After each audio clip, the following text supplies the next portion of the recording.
Les petits détails des plus grands films, bienvenue dans Aviez-vous remarqué ? 3 jeunes filles se font enlever sur le parking d'un supermarché par un dangereux psychopathe souffrant d'un trouble dissociatif de l'identité.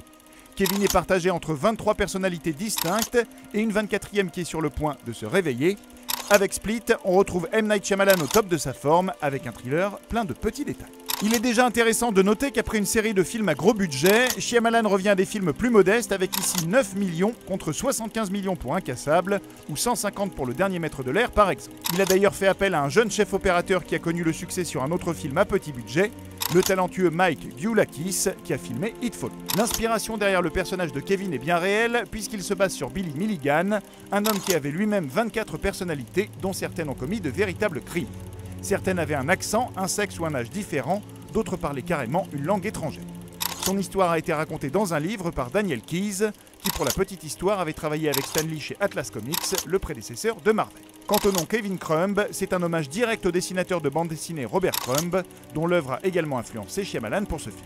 Tout au long du film, on retrouve quelques rappels de ces 23 personnalités, à commencer par les 23 différentes brosses à dents présentes à la fin du long métrage.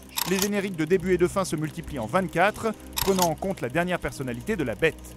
Sur l'ordinateur de Kevin se trouvent des vidéos pour chacune des 23 personnalités, la 23e étant Mr. Pritchard, clin d'œil au personnage de Lionel Pritchard dans Signe de Shyamalan.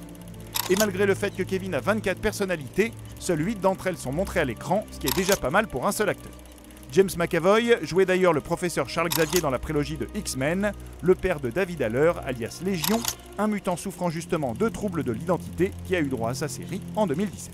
Parmi les personnalités notables, il y a celle de Dennis, dangereux et manipulateur, mais également maniaque de la propreté. On le voit utiliser un chiffon jaune pour nettoyer les endroits où il s'assoit. Or, lorsque Barry, personnalité pour le coup très sympathique, va voir le docteur Fletcher, on le voit utiliser le même chiffon jaune pour ne pas toucher la poignée. Un indice comme quoi, dès le début, c'est Dennis qui se fait passer pour Barry.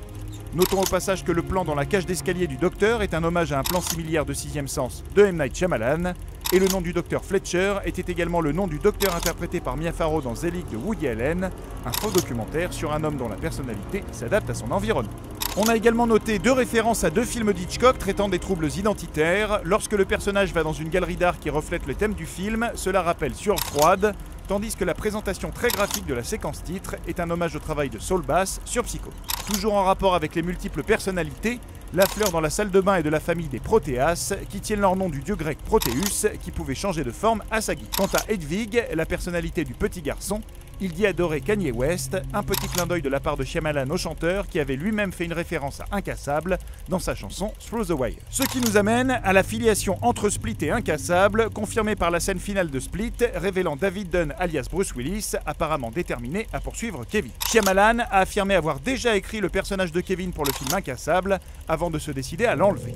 Pour autant, Bruce Willis croisait déjà un petit garçon abusé par sa mère, or on sait que Kevin a justement souffert d'abus dans son enfance, ce qui laisserait penser que les routes des 2 personnages se sont déjà croisées. On apprend aussi que le père de Kevin a disparu après avoir pris un train, peut-être bien le même train qui se crache au début d'Incassable, duquel Bruce Willis ressort indemne.